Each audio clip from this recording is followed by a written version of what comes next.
I got a lot of comments on my last video about gun control by Jim Jefferies, so I figured, what the heck, let's go back to Jim. Airplane etiquette, fully functional. Excited to check this out, I guess from the same show, judging by the thumbnail. Grab some popcorn, fill up your water, put your headphones on. Let's go. Let's tell some stories. Now, this first story, the first bit of this story you should already know. In the same way that you know things... Is that beer, by the way? I don't think that's water. Is he drinking? The first bit of this story you should already know. In the same way that you know things like, don't kill people, try not to rape. Try. When you're on an airplane, there's a thing called plane etiquette, and it goes like this. Window gets an armrest and a wall. Middle gets 2 armrests. Aisle gets an armrest and a little bit of extra leg. We're not fucking animals, we live in a society. So I was on a flight from Los Angeles to Houston, what and I had happened the to middle him? seat, and that sucks balls. So I'm sitting there with 2 armrests. Next to me is a petite young lady. She's doing her job, armrest wall. I'm in the middle, 2 armrests. Sitting next to me here is a great big black man who's as gay as the day is long. He sits down next to me and we do the niceties. Hello, hello. And then with no issue whatsoever, he sees my elbow there and he just went, chock. And I went, oh. no, I'm pretty upset, but he's a big fucking guy and it's a long flight, so there's no need to get into an argument. So I have that argument that you have in your head where the other person doesn't know you're having an argument. Where you're like, you're a fucking asshole. And if you said this, then I would say, well, good sir, I think you're mistaken, right? So I sit there festering for like 45 minutes, and eventually the air stewardess comes with a drink cart. Now, why I'm on air stewardesses, right? Whenever you watch a movie set in the 60s and they show air stewardesses, or an old TV show, they'd show like Pam Am or something, they always depict air stewardesses as these hot young things with a pillbox hat and a little bun and big tits and a small waist and holding a bag going, I don't think any of those women have retired. This thing was just being propped up by the drink cart. Oh, wow. 50 years of recycled air had made her skin drip off her skull like the end of Raiders of the Lost Ark. Actually, I mean, that's funny, but I think he makes a good point. I don't know if there's any studies on this, like, stewardess and people that work on planes, pilots, like the amount of time they spend, on air near the atmosphere, how that actually affects their physical health and their appearance after many years. It's literally what he's saying, but in a serious way. I wonder if there's like studies that show any difference at all, or what could happen. She like the end of Raiders of the Lost Ark.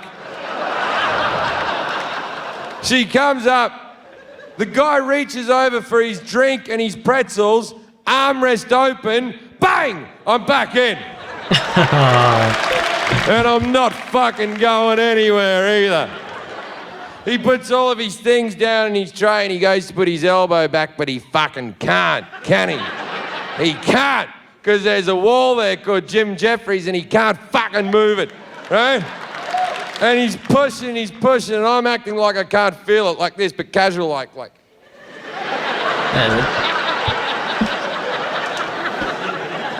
Then he gets his fist like this and his hand like that, and he's pushing really hard back, and I'm trying to do that casual. But he's much bigger than me, and eventually I have to give in. I just went, chock.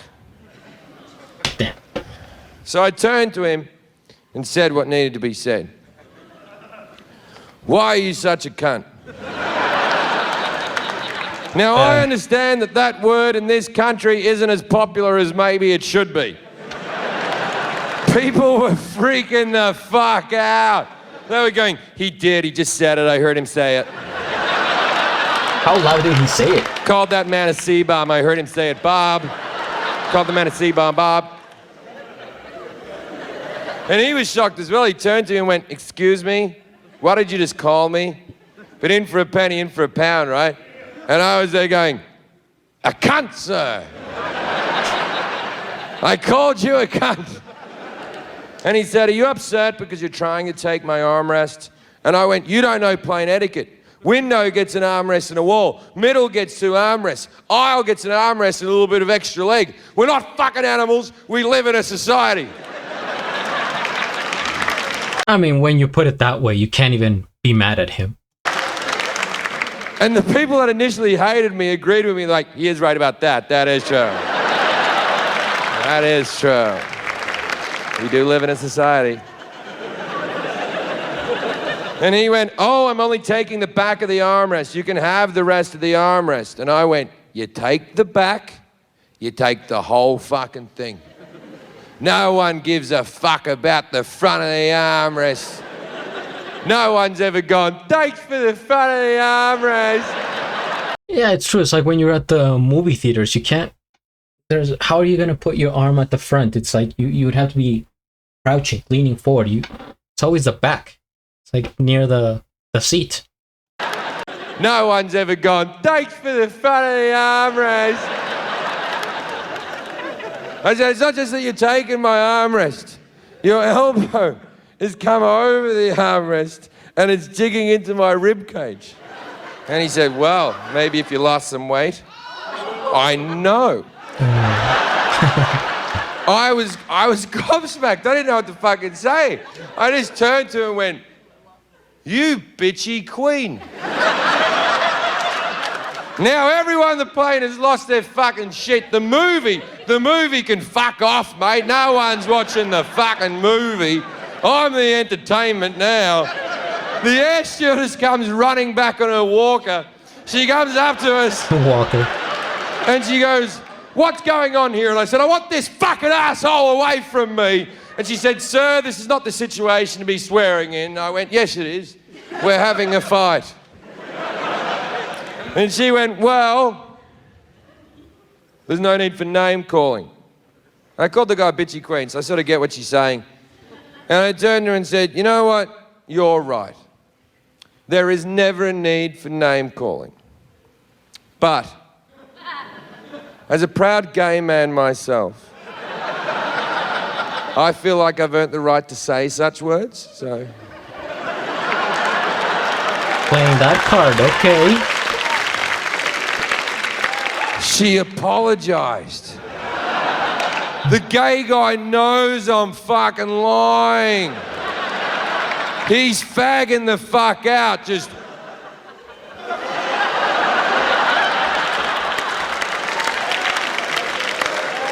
And the air stewardess went, can everyone calm down? What's the problem here? And he went, he's trying to take my armrest. And the air stewardess went, everyone knows the middle gets 2 armrests. And I went, see? She goes, I'm gonna have to break you 2 up. And she points to the man and said, sir, you're going to have to find a seat at the back of the plane. I'm victorious. Oh. I stand up. I bash my head on the thing. I point at the man and I went, get to the back of the plane. Oh, God. The back of the plane. Yeah. I mean, like a African-American reference. Rosa Parks, back of the bus. Does anyone know that? Come on, I think that's where he's going. And I went, get to the back of the plane. Now, a lot of people on that plane hadn't seen the rest of the argument. All they have seen is me pointing at a black man, yelling, get to the back of the plane. Things got real awkward real fucking quick. I didn't know what I'd done yet. People were yelling at me, calling me a racist, and I was like, I know, but how do you know? Then a guy threw a bag of peanuts at the back of my head and said, sit down, you limey bastard. And I was like, that's the British, I'm Australian, you fucking racist.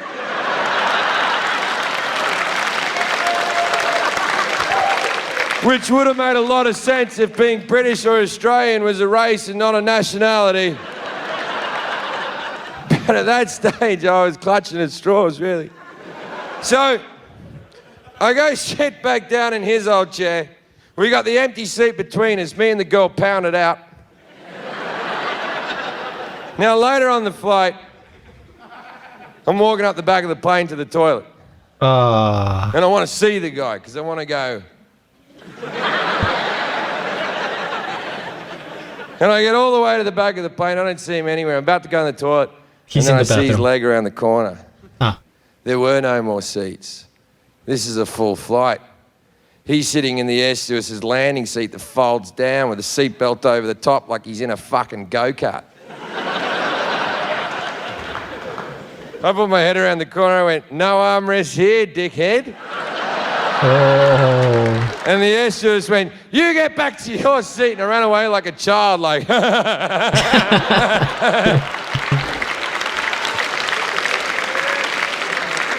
So, for landing, I go sit back down in his old seat. Now, the air stewardess seat is taken, so she's taking my old seat in the middle, and she fucking hates me. And I'm taking both armrests, fuck her. And as we're landing, the guy over the aisle That line went underrated, I feel like. hates me. And I'm taking both armrests, fuck her. And as we're landing, the guy over the aisle leans over and goes, "Excuse me, you're Jim Jefferies, right?" And I'm like, "Yeah, man, how you doing?" And he went, "I had no idea you were gay."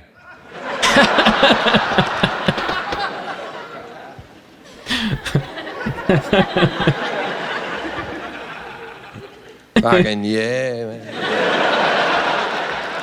I like cock. Oh, you're gonna end the video there? Man, that's alright. First things first, we hit the like. I am subscribed, and I'll have a link of the original video down in the description below. I mean, he's kind of right. It's just maybe he went the wrong way about it. But there's definitely airplane etiquette, and it's like hidden rules, or like silent rules that, you know, people don't talk about it, but you just know. It's like out of respect. Same thing for like buses or public transportation, even public places, right? You just know not to do certain things or do it this way. And it's just really funny how he tells it from personal experience.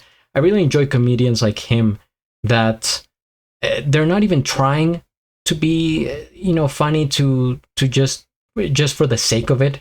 It's just they're telling experiences, such like Bill Burr, one of my favorite comedians. Bill Burr is just like talking about his life, and to me it's funny. He just makes it sound funny, and because it's like a bad situation, so you feel bad for him, but you're laughing at the same time. And yeah, his storytelling so vivid. I could definitely picture this interaction actually happening, this being a real life scenario, and how everything went down. So very cool, very, you know, great public speaker, I would say.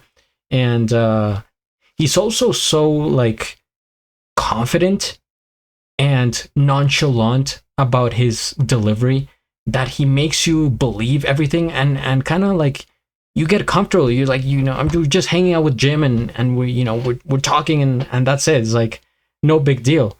I don't even feel like, oh my god, this is a comedian on stage doing his presentation, doing his bit. No, it's like it's very like he becomes like familiar and friendly. So very good. I enjoyed it.